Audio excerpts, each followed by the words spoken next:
평화롭던 고을에 최판술이라는 부자가 있었습니다. 위조 문서 하나로 남의 집 논밭을 통째로 빼앗고 식구들을 길바닥으로 내쫓은 무도한 자였지요. 시아버지는 충격의 병상에 들어 누우셨고 집안은 하루아침에 풍비박산이 났습니다. 그런데 남장까지 한 며느리 다은은 울지 않았습니다. 조용히 위조 문서의 흔적을 짚어내고는 박살내리라 다짐했죠. 과연 이 며느리는 아전까지 등에 업은 고을 제1의 사기꾼을 상대로 전 재산을 한 푼도 남김없이 털어낼 수 있을까요? 옛날 옛적 충청도 어느 고을에 박씨 집안이 있었습니다. 박씨 집안의 며느리 다은은 고을에서 모르는 이가 없을 만큼 지략이 뛰어난 여인이었지요. 남편이 한양으로 과거 공부를 떠난 뒤에도 다은은 홀로 남아 시아버지를 모시며 논밭을 살피고 소작인들의 분쟁을 중재하고 곳간 열쇠를 쥐고 집안 살림을 꾸려나갔습니다. 이후 다낙네들은 혀를 내두르며 박서방은 팔자 좋아도 너무 좋다고 수군거렸고 시아버지 박노인은 그런 며느리를 볼 때마다 흐뭇한 미소를 감추지 못하였습니다. 그러던 어느 가을 낮이었습니다. 수확이 끝난 들판에 억새가 하얗게 흔들리고 곳간에는 햅쌀 향이 그득하던 그 평화로운 오후에 대문 밖에서 말발굽 소리가 요란하게 울려 퍼졌습니다. 말에서 내린 자는 이 고을에서 손꼽히는 부자 최판술이었으니 그 뒤로는 관청의 아전 서넛이 거만하게 따라붙어 있었습니다. 다은은 부엌문 뒤에서 그 광경을 지켜보며 두 눈을 가늘게 좁혔습니다. 풍채 좋은 최판술의 얼굴에는 겨울서리 같은 냉기가 감돌았고 아전들은 팔짱을 낀 채 마당 안을 느릿느릿 훑어보고 있었습니다. 어딘가 심상치 않은 냄새가 가을바람에 섞여왔습니다. 최판술은 소매 안에서 두툼한 문서 하나를 꺼내 박노인 앞에 내밀었습니다. 영감, 이게 무엇냐고 묻지 마시오. 영감 어른이 몇 해 전에 내게 종자돈을 빌린 장부요. 박노인은 허둥지둥 문서를 받아들었습니다. 최판술에게 돈을 빌린 일이 있긴 하였으나 그 금액은 얼마 되지 않는 것으로 이미 오래전에 갚았다고 여기고 있었습니다. 노인의 손이 가느다랗게 떨렸습니다. 부엌문 뒤에서 조용히 지켜보던 다은은 방으로 들어가 집안의 옛 문서를 꺼내 들었습니다. 그리고 최판술이 내민 문서와 나란히 펼쳐 비교하기 시작하였습니다. 첫눈에는 똑같아 보였습니다. 도장도 날짜도 글씨체도 그럴싸하였습니다. 그러나 다은의 눈이 한 곳에서 멈추었습니다.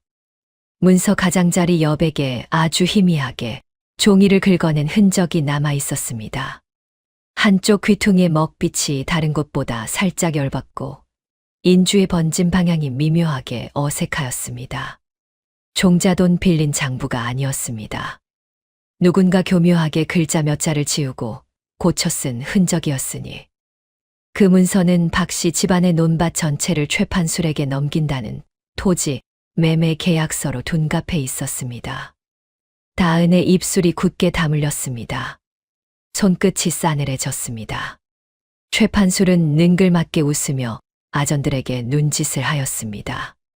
아전들은 미리 짜고 온 듯 거침없이 방마다 들어서며 세간을 마당으로 내다 놓기 시작하였습니다.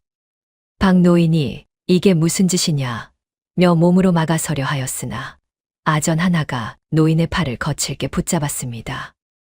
영감, 관청이 증명하는 문서의 시비를 거시겠소. 그러다 괜한 죄만 뒤집어 쓰실 것이요.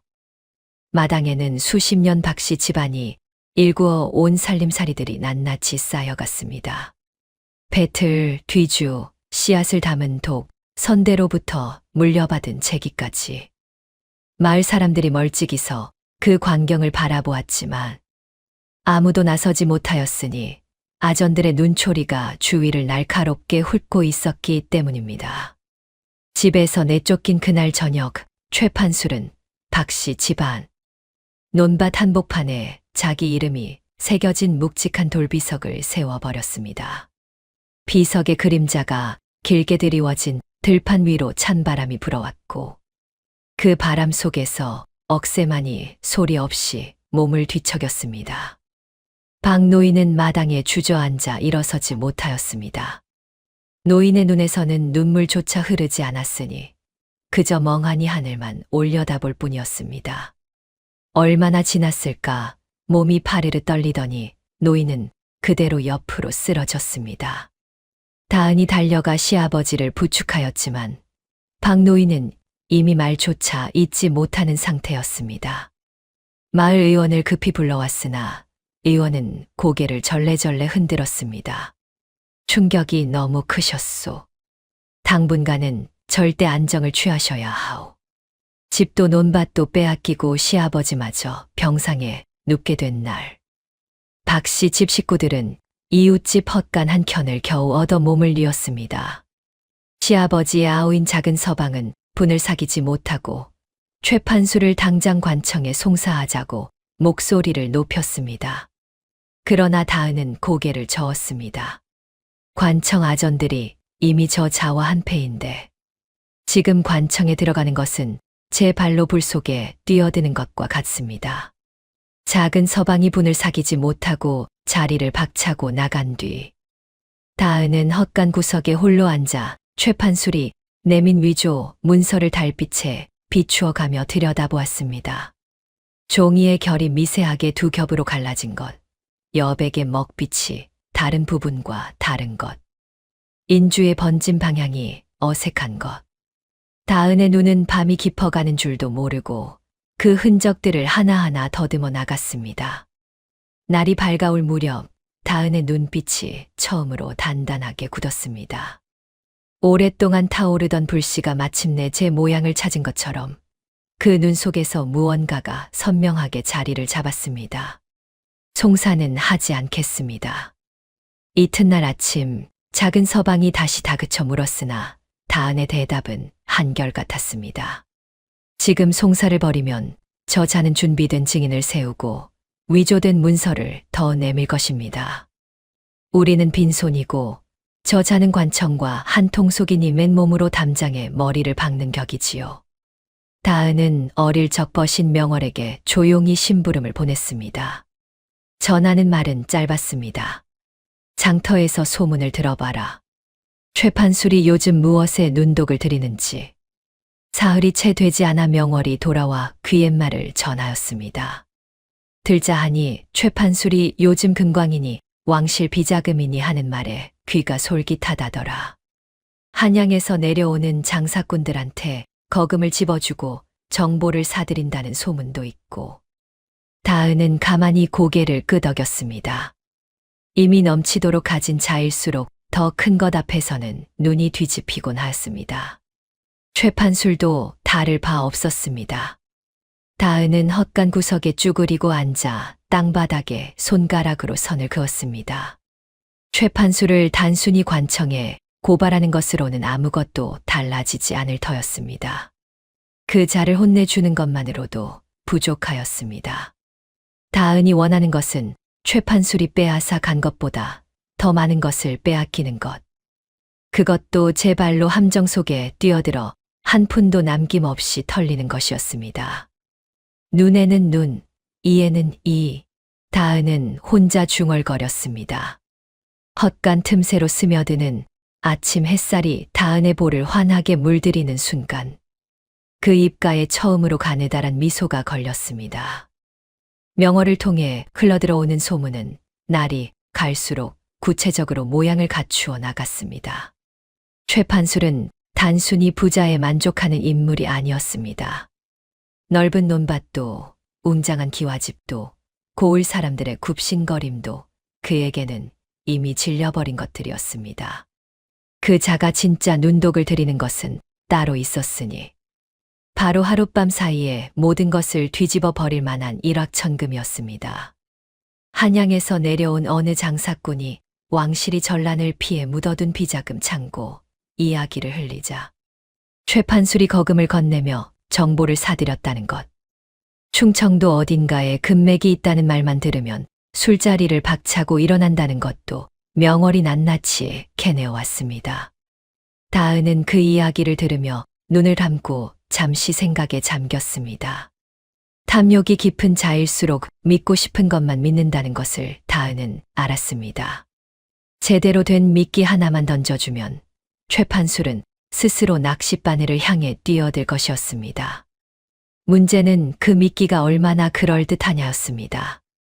다은은 다시 땅바닥에 손가락으로 선을 그었습니다. 이번에는 지도였습니다. 열흘 뒤 고을 장터에 낯선 사내가 하나 나타났습니다. 갓을 깊게 눌러쓰고 도포 자락을 날리며 장터를 천천히 거닐던 그 사내는 허리춤에 나침반 하나와 기다란 산도산 돌을 차고 있었습니다.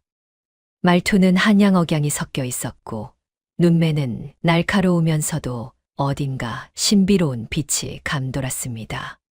장터 사람들이 힐끔힐끔 쳐다보자 그 사내는 무심한 듯 주막 한 켠에 자리를 잡고 앉아 사발 막걸리를 홀짝이기 시작하였습니다. 그 사내는 다은이었습니다. 다은은 명월의 도움을 받아 사흘 밤낮을 준비하였습니다. 남정네 옷을 맞추어 입고 허리와 어깨에 솜을 넣어 체형을 숨겼습니다. 목소리는 평소보다 굵게 가라앉혔고 걸음은 느리되 무게가 실리도록 연습하였습니다. 변장을 마친 다은을 보고 명월조차 처음에는 알아보지 못하였을 정도였습니다.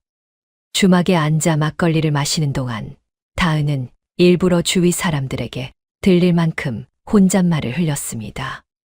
이상하다. 분명히 이 일대 어딘가인데. 나침반을 꺼내 동서남북을 재고 산도를 펼쳤다 접었다 하면서 미간을 찌푸리기를 반복하였습니다. 장터 구경꾼 몇이 슬금슬금 다가와 어디서 오셨소?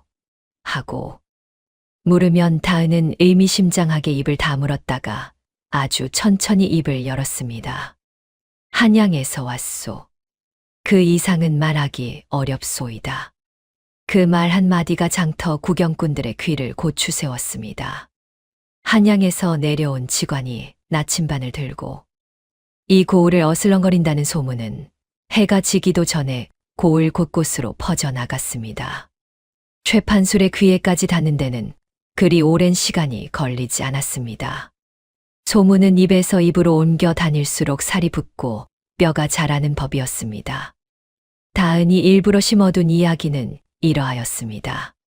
임진왜란이 한창이던 시절 나라의 보물을 싣고 남쪽으로 내려가던 수송선 하나가 큰 홍수를 만나 육지로 떠밀렸다는 것. 그 배가 가라앉은 자리가 지금은 땅이 되었지만 그 아래로 수로가 여전히 흐르고 있다는 것. 그리고 그 수로가 지나가는 자리가 바로 이 고을의 논밭 한복판이라는 것이었습니다. 다은이 매수해둔 주막 주인은 손님들이 술잔을 기울일 때마다 목소리를 낮추어 이 이야기를 흘렸습니다. 내가 직접 들은 건 아니지만 한양 직관이 그 수로 위치를 찾으러 내려왔다는 말이 있대. 그 정도면 충분하였습니다. 나흘이 지나지 않아 그 수로가 지나가는 땅이 어느 땅인지 고을 사람들의 입방아에 오르내리기 시작하였습니다. 하필이면 그 땅은 최판술이 박씨 집안으로부터 빼앗은 바로 그 논밭이었으니 다은이 처음부터 그렇게 소문을 만들어 퍼뜨렸기 때문입니다. 최판술의 집에 그 소문이 닿았을 때 다은은 이웃집 헛간에서 조용히 눈을 감고 있었습니다. 최판술은 처음에는 코웃음을 쳤습니다. 그깟 보물선이 어디 논밭 밑에 묻혀 있다고. 허튼 소리도 분수가 있지. 그러나 이튿날 하인을 시켜 주막에 나가 알아보게 하였습니다. 하인이 돌아와 보고한 내용은 단순한 소문 이상이었습니다. 한양에서 내려온 직관이 나침반을 들고 박씨 집안 땅 주변을 서성이더라는 것, 무언가를 기록하고 있더라는 것. 그리고 아무도 모르게 땅을 파보더니 낡은 기와장 조각 하나를 주워 들고 가져갔다는 것이었습니다. 낡은 기와장 조각은 다은이 직접 골라 묻어둔 것이었습니다. 평범한 기와장이었으나 그 위에 다은이 손수 새긴 글자 몇 자가 있었으니 조선 초기 왕실 물자를 뜻하는 기호와 비슷하게 다은이 흉내낸 것이었습니다. 최판술의 눈빛이 흔들리기 시작하였습니다. 직접 그 직관을 만나야겠다는 생각이 든 그가 사람을 풀어 주막으로 보냈을 때 다은은 이미 그 자리에 없었습니다. 어제 저녁에 짐을 챙겨 자리를 떴다는 주막 주인의 말에 최판술의 눈이 커졌습니다. 사라진 직관, 땅에서 나온 기왓장, 보물선이 지나가는 수로. 하나하나는 별것 아닌 것 같았으나 세 가지가 한꺼번에 맞물리자 최판수의 머릿속에서는 이미 금은보화가 가득한 배 한 척이 선명하게 그려지고 있었습니다. 그날 밤 최판술은 잠을 이루지 못하였습니다. 뒤척이면 뒤척일수록, 눈을 감으면 감을수록 보물선은 더욱 크고 화려하게 그의 꿈속을 채워갔습니다. 보름이 지난 어느 날 다은은 다시 남장을 하고 고을 외곽의 한적한 주막의 모습을 드러냈습니다. 이번에는 먼저 최판술 쪽에서 사람을 붙여두고 있었습니다. 하인이 달려가 알리자 최판술은 채 저녁도 먹지 않고 직접 주막으로 나타났습니다. 다은은 자리에서 일어나려는 척하다가 최판술과 눈을 마주쳤고 잠시 무언가를 재보는 듯 침묵을 지켰습니다. 앉으시오. 어차피 당신이 뭘 알고 싶어 하는지 대충은 짐작하고 있소이다. 최판술은 얼른 자리에 앉으며 목소리를 낮추었습니다.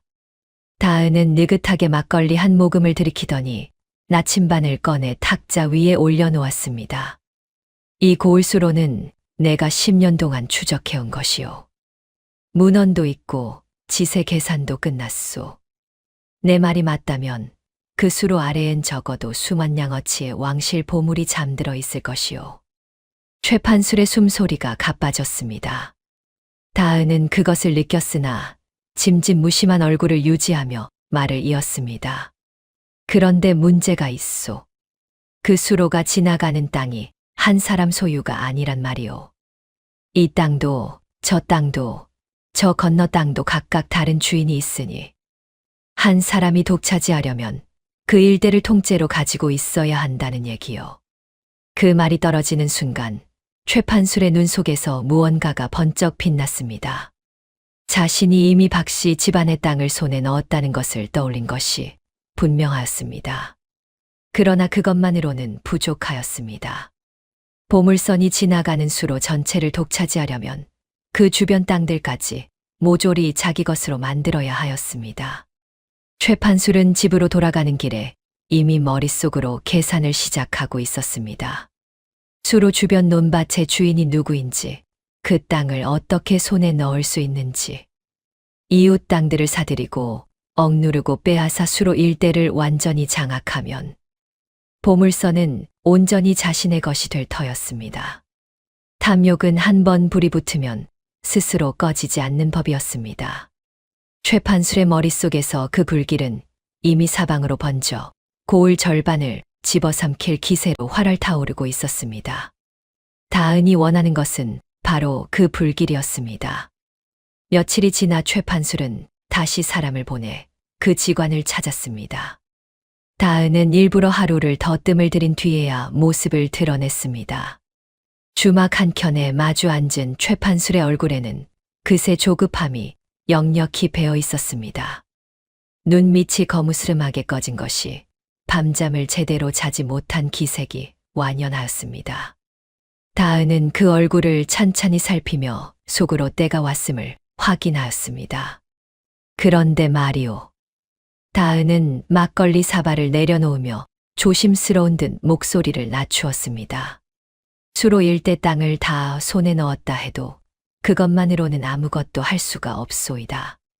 최판술의 눈썹이 꿈틀하였습니다. 무슨 소리요? 왕실 보물선이요. 임금의 물건이었다는 말이지요. 그걸 개인이 멋대로 파헤쳤다가는 역적으로 몰리는 수가 있소.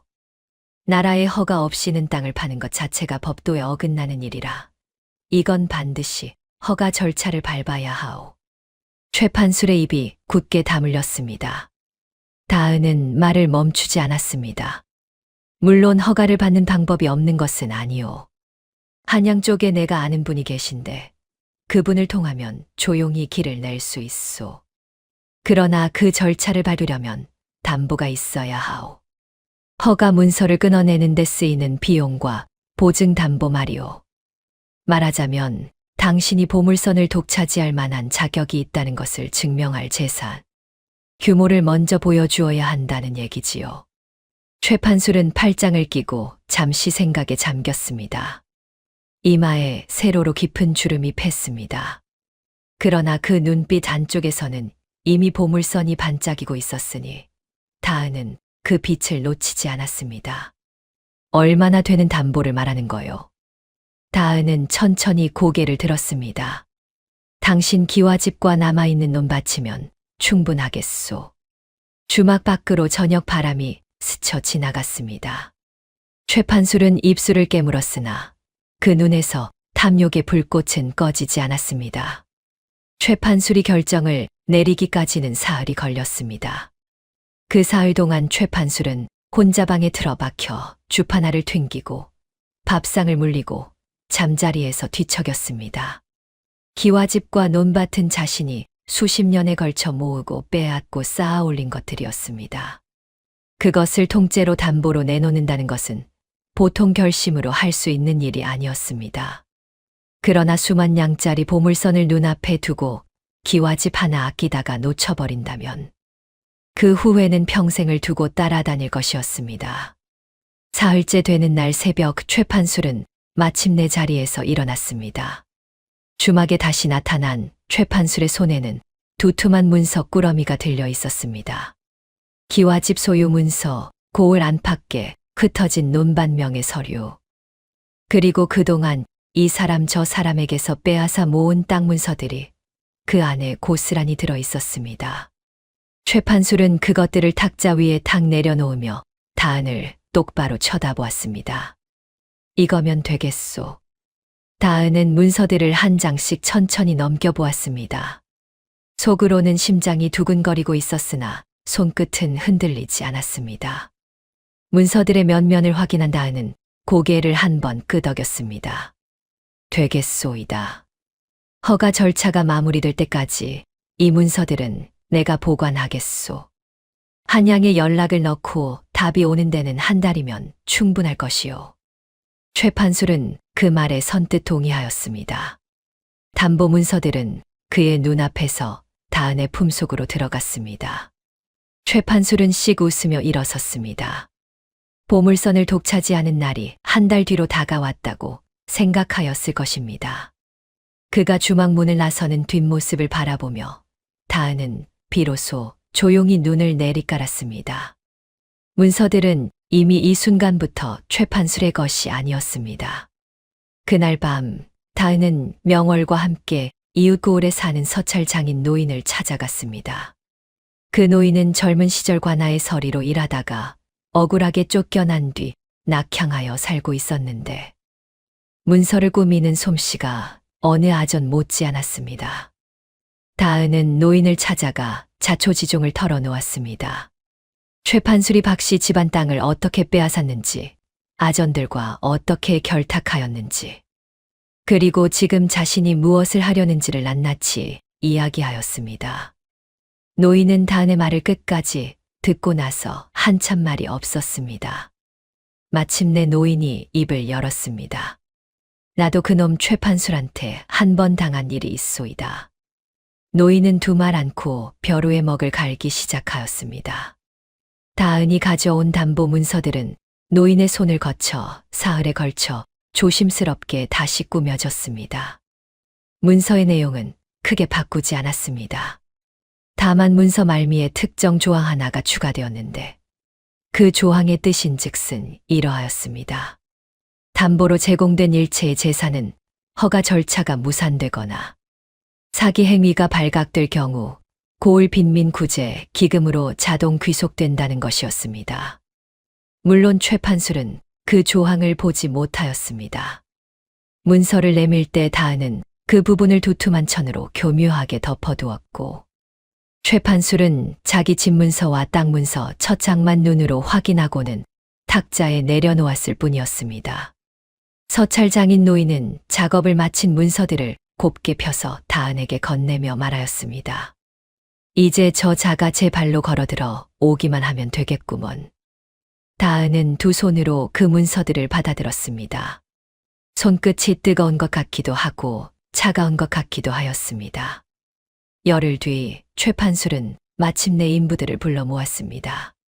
그날 아침부터 박씨 집안 옛 논밭에 삽과 괭이를 든 장정 10명이 나타나 땅을 파기 시작하였습니다. 최판술은 팔짱을 끼고 그 곁에 서서 파헤쳐지는 땅을 내려다보았습니다. 파도 나오는 것은 클과 돌과 자풀의 뿌리뿐이었으나 최판술은 재촉을 멈추지 않았습니다. 더 파라. 수로는 깊은 데 있다 하지 않았느냐. 인부들의 이마에 땀이 송골송골 내쳤습니다. 해가 중천에 오를 무렵 삽 끝에 무언가 단단한 것이 걸렸습니다. 인부 하나가 소리를 질렀습니다. 뭔가 나왔습니다. 최판술이 벌떡 몸을 앞으로 굽혔습니다. 흙 속에서 모습을 드러낸 것은 나무 상자였습니다. 낡고 썩어가는 나무 상자였으나 그 겉면에 무언가가 붙어 있었습니다. 인부가 조심스럽게 상자를 들어 올리자 최판술이 손수 달려들어 뚜껑을 열어 젖혔습니다. 안에 들어있는 것은 금은보화가 아니었습니다. 낡은 나무 명패 하나가 덩그러니 놓여 있었습니다. 명패에는 먹으로 이름이 적혀 있었고 그 이름 위에는 영모를 도모한 자라는 글자가 뚜렷하게 새겨져 있었습니다. 그 이름 옆에는 작게 날짜가 적혀 있었는데 뭔가를 나타내는 기호와 문양들이 빼곡히 둘러싸고 있었습니다. 명패 속의 이름은 최판술이었습니다. 다은이 미리 만들어 묻어둔 것이었습니다. 최판술의 얼굴에서 핏기가 가셨습니다. 명패를 집어든 손이 부들부들 떨렸습니다. 인부들이 어리둥절한 눈으로 주인을 올려다보았습니다. 최판술은 황급히 명패를 소매 안으로 숨기며 인부들을 쫓아내었습니다. 오늘은 여기까지다. 다들 물러가라. 인부들이 삽을 챙겨 자리를 뜨자 최판술은 사방을 둘러보았습니다. 드넓은 논밭에 자신 혼자 남겨졌습니다. 바람이 불어와 파헤쳐진 흙먼지를 흩날렸습니다. 최판술은 소매 속에서 명패를 꺼내 다시 들여다보았습니다. 제 이름이 적힌 영모의 명패를 손에 쥔 채 최판술은 그 자리에 우두커니 서 있었습니다. 찾으셨습니까? 보물선을요. 등 뒤에서 목소리가 들려왔습니다. 최판술이 기겁하여 몸을 돌렸습니다. 파헤쳐진 논밭 두렁 위에 한 여인이 서 있었습니다. 남장을 벗어던진 다은이었습니다. 다은은 단정하게 쪽을 치고 옥색 저고리를 입은 모습으로 두 손을 앞에 모은 채 최판술을 조용히 바라보고 있었습니다. 최판술은 눈을 부라렸습니다. 당신은 누구요? 지관은 어디 가고? 지관은 처음부터 없었습니다. 다은은 천천히 두렁 아래로 내려오며 말을 이었습니다. 저는 당신이 이 땅에서 쫓아낸 박씨 집안 며느리입니다. 당신이 위조한 문서로 시아버지를 쓰러뜨리고 우리 식구들을 길바닥으로 내몬 바로 그 집 며느리지요. 최판술의 입이 딱 벌어졌습니다. 그 얼굴이 벌겋게 달아오르더니 이내 창백하게 변하였습니다. 이 계집이 감히 나를 우롱한 것이냐? 우롱이라 하셨습니까? 다은은 멈추지 않고 천천히 걸음을 옮겼습니다. 목소리는 낮고 또렷하였습니다. 당신이 시아버지 문서를 위조하고 아전들과 짜고 우리 식구를 내쫓던 날. 그것도 우롱이라 부를 수 있겠습니까? 당신은 힘이 있었고 우리에겐 아무것도 없었으니 그건 우롱이 아니라 그냥 강도짓이었지요. 최판술은 부들부들 떨리는 손으로 명패를 움켜쥐었습니다. 이 명패, 내년이 묻어든 것이지? 영모라는 것도 거짓말 아니냐? 거짓말이지요. 다은이 담담하게 대답하였습니다. 영모는 처음부터 없었습니다. 보물선도 없었고요. 그러나 다은은 최판술의 바로 앞에 멈추어 서서 그의 눈을 정면으로 바라보았습니다. 그 명패가 거짓이라는 것을 당신이 어떻게 증명하겠습니까? 당신이 손수 땅을 파서 끄집어낸 것입니다. 당신 이름이 새겨진 영모 명패를 당신 소유의 땅에서 당신 손으로 파낸 것이지요. 지금 당장 이 일이 관아에 알려지면 어떻게 되겠습니까? 당신이 결탁한 아전들은 자기 목숨 건지려고 당신을 가장 먼저 팔아버릴 것입니다. 최판술의 얼굴이 새하얗게 질렸습니다. 입술이 파르르 떨렸으나 말이 나오지 않았습니다. 드넓은 논밭 한복판에서 바람이 한 줄기 불어와 두 사람 사이를 지나쳤습니다. 다은은 품속에서 두툼한 문서 하나를 꺼내 최판술 앞에 내밀었습니다. 서명 하나만 하시면 됩니다. 그러면 이 명패도 이 일도 없던 것으로 해드리겠습니다. 최판술은 문서를 받아 들지 않았습니다. 처음에는 버텼습니다. 눈을 부라리고 목소리를 높이며 내년이 나를 협박하는 것이냐, 당장 포조를 부르겠다고 으름장을 놓았습니다. 그러나 다은은 조금도 흔들리지 않았습니다. 포조를 부르라고 부르면 이 명패도 함께 내놓겠다고 조용히 말하였을 뿐이었습니다. 최판술은 한 발 물러섰습니다. 그러더니 이번에는 회유를 시도하였습니다. 좋소. 내가 잘못했소. 박씨 집안 땅은 돌려드리겠소. 그것으로 끝냅시다. 땅만으로는 부족합니다. 다은의 대답은 짧고 단호하였습니다. 우리 시아버지가 충격으로 병상에 누운 지 벌써 2달이 되었습니다. 마을 사람들이 당신에게 빼앗기고 억눌린 것들도 제자리를 찾아야 합니다. 당신이 이 고을에서 힘으로 빼앗고 거짓으로 취한 것들이 모두 제 주인에게 돌아가야 비로소 이 일이 끝나는 것입니다. 최판술의 이마에 식은땀이 맺혔습니다. 문서를 다시 한번 들여다보았으나 법문을 모르는 그로서는 그 안에 담긴 조항들을 다 헤아릴 수가 없었습니다. 다만 자기 이름이 적힌 영모 명패가 세상 밖으로 나가는 것이 두려웠습니다. 아전들이 자신을 버릴 것이라는 다은의 말이 귓속에서 떠나지 않았습니다. 실제로 그 아전들의 속내를 최판술은 누구보다 잘 알고 있었습니다. 돈이 되면 붙고 위험해지면 떠나는 자들이었습니다. 결국 최판술은 손을 떨며 벼루 앞에 앉았습니다. 인주를 찍은 엄지손가락이 문서 아래쪽을 향해 내려갔습니다. 지장이 찍히는 순간 최판술은 자신이 무엇을 잃었는지 아직 다 알지 못하였습니다. 다은은 문서를 거두어 품에 넣으며 가볍게 고개를 숙였습니다. 현명한 결정을 하셨습니다. 논밭 위로 저녁 노을이 길게 깔렸습니다. 이튿날 아침 최판술은 자신의 기와집 대문 앞에서 걸음을 멈추었습니다. 대문에 관아의 봉인이 붙어 있었습니다. 이게 무슨 일이냐? 헐레벌떡 달려온 하인이 벌벌 떨며 고하였습니다. 나으리, 어젯밤에 문서 여러 장이 관아에 접수되었다 하옵니다. 나으리의 재산 일체가 고을 빈민 구제 기금으로 귀속된다는 조항이 담긴 담보 문서들이라 하옵니다.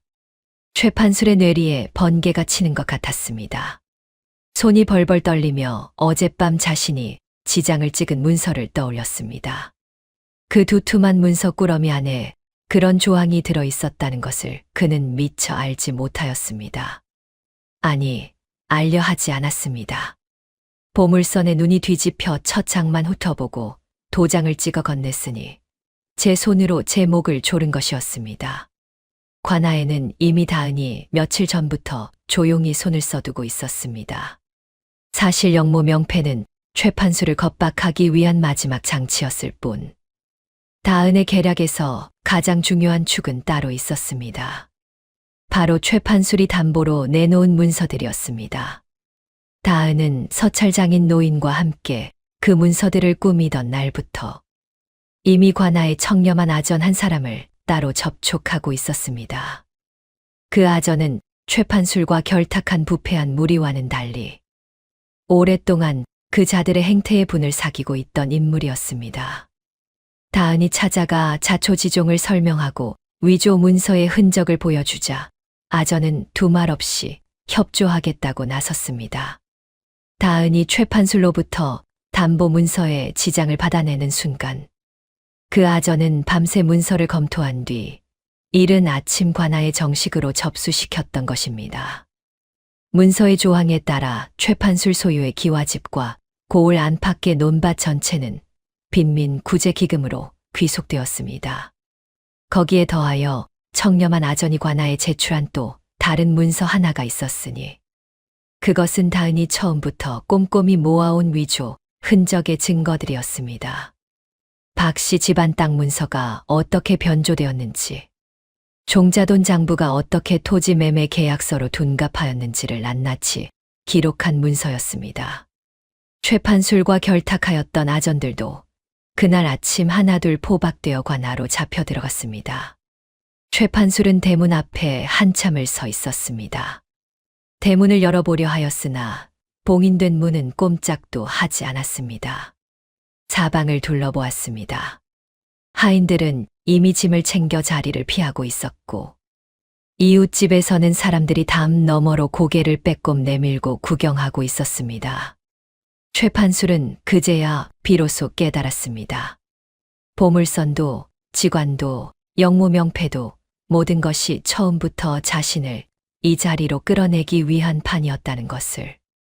탐욕이 눈을 가리지 않았더라면, 조금만 더 꼼꼼히 살폈더라면 이미 여러 번 낌새를 눈치챌 수 있었을 것이었습니다. 그러나 사람은 믿고 싶은 것만 보는 법이었고 최판술은 누구보다 철저하게 그 법칙대로 살았습니다. 대문 앞에서 넋을 잃고 서 있는 최판술의 귓가로 멀리서 달구는 소리가 한 번 크게 울려 퍼졌습니다. 그날 오후 최판술은 봉인된 대문 앞에서 쫓겨났습니다. 관아에서 나온 아전 둘이 무표정한 얼굴로 최판술의 팔을 양쪽에서 잡아 대문 밖으로 이끌었습니다. 최판술은 고함을 질렀습니다. 억울하다고, 이게 무슨 법이냐고, 자신이 어떤 사람인지 아느냐고 버둥거렸습니다. 아전들은 말이 없었습니다. 한때 고을에서 가장 웅장하다는 기와집 대문 앞에서 최판술은 손에 쥔 것 하나 없이 길바닥에 내동댕이 쳐졌습니다.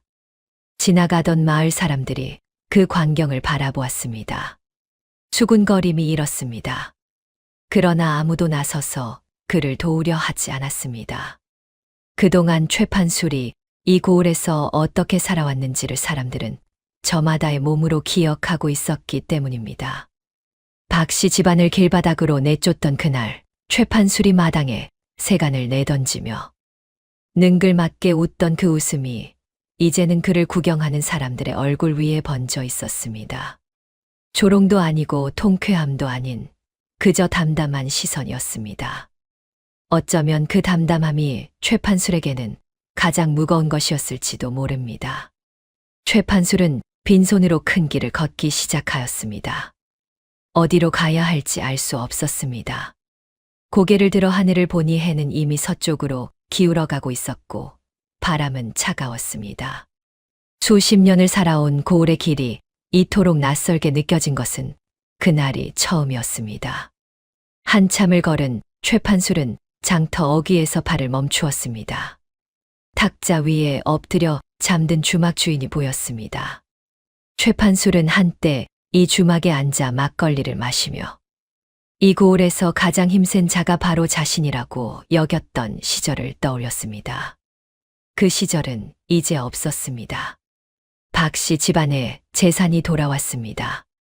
빼앗겼던 논밭이 되돌아오고 최판술이 그동안 모아 쌓은 재산의 상당 부분이 빈민 구제 기금을 통해 고을 이곳저곳으로 흘러들어갔습니다.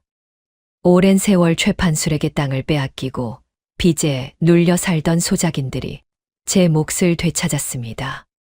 관아의 청렴한 아전이 주도하여 억울하게 작성된 계약서들을 하나씩 정리하였고 그 과정에서 다은이 꼼꼼하게 모아둔 증거 문서들이 결정적인 역할을 하였습니다.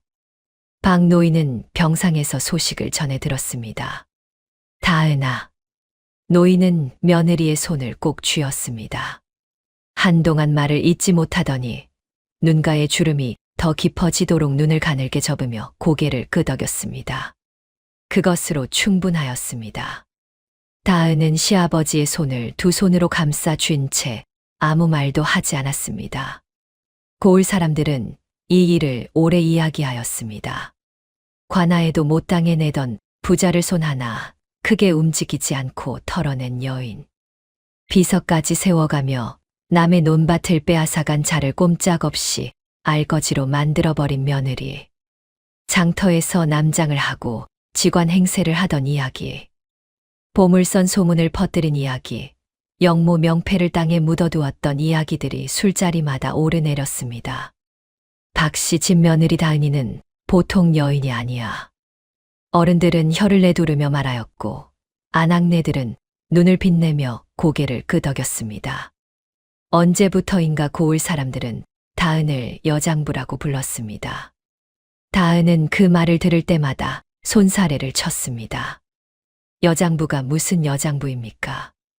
빼앗긴 것을 되찾아온 것뿐인데요. 그 말을 들은 명월은 피식 웃음을 터뜨렸습니다. 그러게 말이야. 빼앗긴 것을 되찾으러 가면서 저쪽 창고까지 통째로 들고 온 여인이 어디 흔하겠어.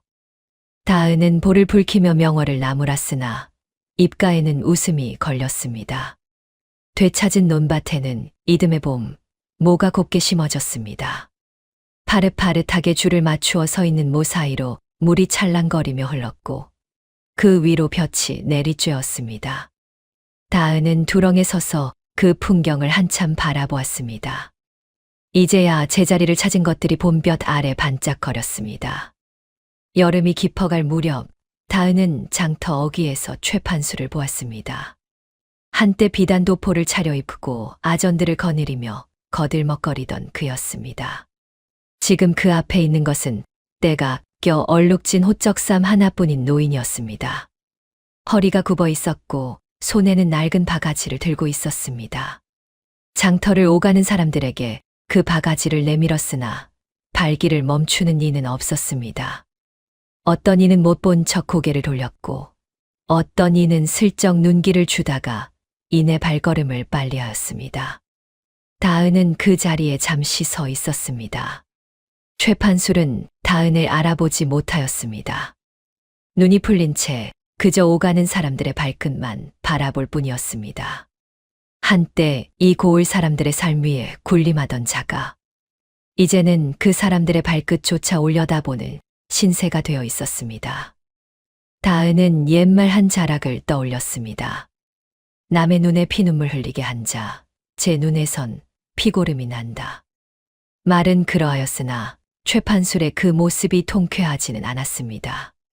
분이 풀린 것도 아니었고 가슴이 시원해지는 것도 아니었습니다. 그저 오래되고 무거웠던 무언가가 조용히 내려앉는 느낌이었습니다. 모진 겨울이 지나고 봄이 왔을 때 그 봄이 특별히 기쁘기보다는 그냥 따뜻하게 느껴지는 것과 같았습니다. 다은은 걸음을 옮겼습니다. 장터를 지나 논밭 두렁길로 접어들었습니다. 한여름 볕이 내리쬐는 들판에는 벼들이 키를 올리며 바람에 일렁이고 있었습니다. 소작인 영감 하나가 두렁 끝에서 다은을 보고는 허리를 굽혀 인사하였습니다. 마님, 올해 벼 상태가 아주 좋습니다요. 다은은 걸음을 멈추고 그 말을 들으며 논을 내려다보았습니다. 초록빛 벼 이삭들이 바람결에 한꺼번에 몸을 뉘었다가 다시 일어섰습니다. 그 물결이 논 끝에서 끝까지 고르게 번져 나갔습니다. 다은의 입가에 미소가 걸렸습니다. 억지로 만들어낸 미소가 아니었습니다. 길고 긴 싸움 끝에 빼앗겼던 것들이 제 자리로 돌아온 뒤에 그 자리에 새로운 것들이 뿌리를 내리는 것을 보면서 저절로 새어나오는 미소였습니다. 올해 추수가 끝나면 마을 어르신들 모두 모셔서 한상 차리겠습니다. 다은은 소작인 영감에게 말하고는 다시 두렁길을 걷기 시작하였습니다. 발 아래로 흙이 밟히고 바람이 불어와 귀밑머리를 간지럽혔습니다. 들판 너머로 구름이 천천히 흘러갔습니다. 힘으로 빼앗는 자는 힘이 다하는 날 모든 것을 잃습니다. 그러나 지략으로 지키는 자는 잃었던 자리에 더 단단한 것을 세웁니다. 다은은 그 진리를 책에서 배운 것이 아니었습니다. 헛간 한 켠에서 밤새 위조 문서를 들여다보던 그 밤부터 남장을 하고 장터 주막에 앉아 막걸리를 홀짝이던 그 시간들 속에서 온몸으로 익혀낸 것이었습니다. 다은의 발걸음이 논두렁 위에서 가볍게 이어졌습니다. 벼이삭들이 그 뒤로 다시 한번 바람에 몸을 뉘었습니다. 영상 시청 끝까지 해주셔서 감사합니다. 좋은 하루 되세요.